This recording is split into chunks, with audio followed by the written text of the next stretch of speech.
Hi everyone, welcome to our channel. അപ്പോൾ ഇന്ന് നമ്മൾ പഠിക്കാൻ പോകുന്നത് നാമം എന്നാൽ എന്ത് എന്നുള്ള പോർഷനാണ്. വാട്ട് ഈസ് നൗൺ എന്നുള്ള പോർഷനാണ്. നാമം എത്ര തരത്തിലുണ്ടെന്നൊക്കെയുള്ളതാണ് പഠിക്കുന്നത്. നമ്മളിത് രണ്ട് പാർട്ടായിട്ടാണ് എടുക്കുന്നത്, അല്ലെങ്കിൽ നമ്മുടെ വീഡിയോ കുറച്ച് ലെങ്തി ആയി പോകും. അപ്പം നമുക്കിന്ന് നമ്മുടെ നാമം എന്നാൽ എന്ത്, അതിൻ്റെ രണ്ട് കാറ്റഗറിയെ പറ്റി നമുക്കും പിന്നെ അതിൻ്റെ കുറച്ച് എക്സാമ്പിളിനെ കുറിച്ച് നമുക്കിന്ന് പഠിക്കാം. അപ്പം നമുക്ക് നേരെ ക്ലാസ്സിലേക്ക് പോകാം.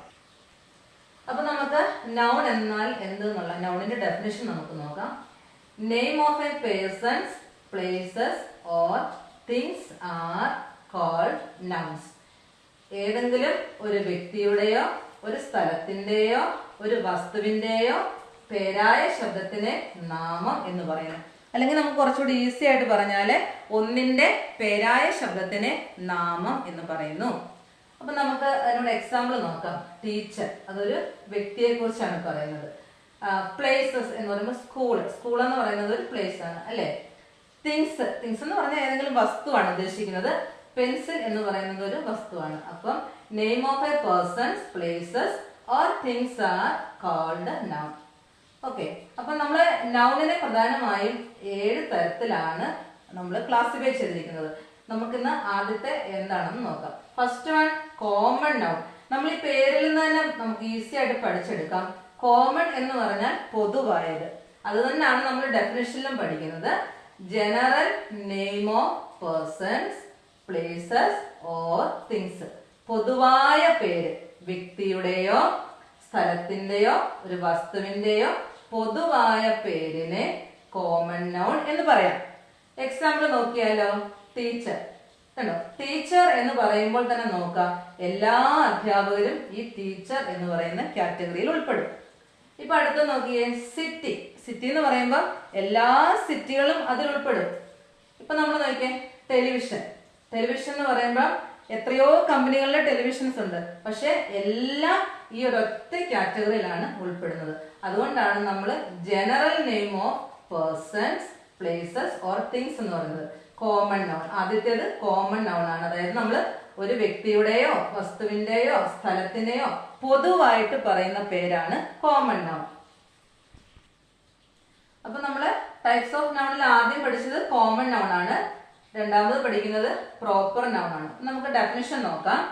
Specific name of persons, places or things, അതിനെയാണ് നമ്മൾ പ്രോപ്പർ നൗൺ എന്ന് പറയുന്നത്.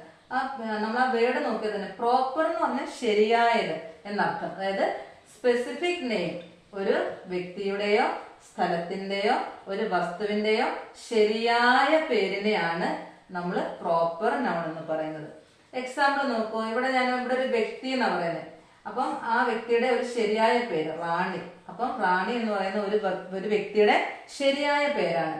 ഇപ്പൊ നമ്മളിവിടെ പ്ലേസസ് എന്നാണ് പറഞ്ഞത്. അപ്പൊ എല്ലാ സ്ഥലങ്ങളും അതിൽ ഉൾപ്പെടും. പക്ഷെ ഞാനിവിടെ മാവേലിക്കര എന്ന് എഴുതിയപ്പോൾ മാവേലിക്കര എന്ന് പറയുന്ന ആ സ്ഥലത്തിനെ നമ്മൾ സ്പെസിഫൈ ചെയ്ത് പറഞ്ഞിട്ടുണ്ട്. ഇപ്പൊ തിങ്സ്, വസ്തുക്കൾ എന്ന് പറയുമ്പോൾ എല്ലാ വസ്തുക്കളും നമുക്ക് അതിൽ ഉൾപ്പെടുത്താം.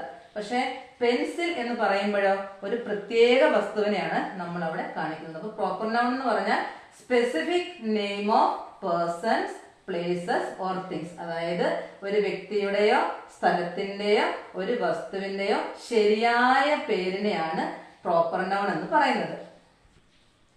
അപ്പൊ നമുക്ക് കോമൺ നൗണും പ്രോപ്പർ നൗണും ഒന്ന് വേർതിരിച്ച് പഠിക്കാം.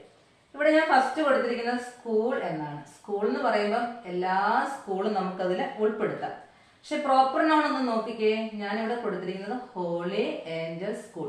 അപ്പൊ ഒരു സ്കൂളിനെ മാത്രം, ഈ പേരുള്ള സ്കൂളിനെ മാത്രമായിരിക്കും നമ്മളപ്പോൾ സ്പെസിഫൈ ചെയ്യുക. ഇവിടെ രണ്ടാമത് കൊടുത്തിരിക്കുന്നത് ബോയ് എന്നാണ്. അപ്പം എല്ലാ ആൺകുട്ടിയും അതിൽ ഉൾപ്പെടും. ഇവിടെ ഞാൻ പ്രോപ്പർ നൗണില് സിദ്ധു എന്ന പേര് പ്രത്യേകം എടുത്തു കൊടുത്തിട്ടുണ്ട്. അപ്പൊ സിദ്ധു എന്ന് പറയുന്ന ആൺകുട്ടിയെ മാത്രമായിരിക്കും നമ്മളപ്പോൾ സ്പെസിഫൈ ചെയ്ത് പറയുക. ഇത് മൂന്നാമത് കൊടുത്തിരിക്കുന്നത് പെൻസിൽ എന്നാണ്. അപ്പം എല്ലാ കമ്പനികളും മേക്ക് ചെയ്യുന്ന പെൻസിൽ ഇതിൽ ഉൾപ്പെടും. പ്രോപ്പർ നൗണിൽ ഞാൻ കൊടുത്തിരിക്കുന്നത്, പെൻസിലിന് നേരെ കൊടുത്തിരിക്കുന്നത് നട്രാജ് എന്നാണ്. അതായത് നട്രാജ് എന്ന പെൻസിലിനെ മാത്രമാണ് നമ്മൾ അവിടെ ഊന്നി പറയുന്നത്. അടുത്തത് ഞാൻ കൊടുത്തിരിക്കുന്നത് ചോക്ലേറ്റ് എന്നാണ്. ചോക്ലേറ്റ് എന്ന് പറഞ്ഞാൽ എല്ലാ കമ്പനികളും എല്ലാ ചോക്ലേറ്റ്സും നമുക്ക് അതിൽ ഉൾപ്പെടുത്താം. ഇവിടെ ഞാൻ പ്രോപ്പർ നൗണിന്റെ താഴെ ചോക്ലേറ്റിന്റെ നേരെ മെലഡി എന്നാണ് കൊടുത്തിരിക്കുന്നത്. അതായത് മെലഡിയുടെ ചോക്ലേറ്റ് മാത്രമായിട്ട് നമ്മൾ അവിടെ സ്പെസിഫൈ ചെയ്ത് പറയും. അടുത്തത് നമ്മൾ അങ്കിൾ. ഇവിടെ ഞാൻ അങ്കിൾ എന്ന് പറയുമ്പോൾ എല്ലാ അങ്കിൾസും അതിൽ വരും. ഇവിടെ ഞാൻ സാജൻ എന്ന പേര് കൊടുത്തിട്ടുണ്ട് പ്രോപ്പർ നൗണിൽ. കണ്ടോ, സാജൻ. അതായത് സാജൻ എന്ന് പറയുന്ന അങ്കിളിനെ മാത്രമാണ് നമ്മൾ അവിടെ സ്പെസിഫൈ ചെയ്ത് പറയുന്നത്. അപ്പൊ ഇങ്ങനെ നമ്മൾ സെപ്പറേറ്റ് ചെയ്ത് പഠിച്ചാൽ നമുക്ക് കുറച്ചുകൂടെ ഈസി ആയിരിക്കും. അപ്പം നമുക്ക് ഇതിന്റെ ബാക്കി ഭാഗം അടുത്ത ക്ലാസ്സിൽ പഠിക്കാം. അതുവരേക്കും ടേക്ക് കെയർ ആൻഡ് ബൈ.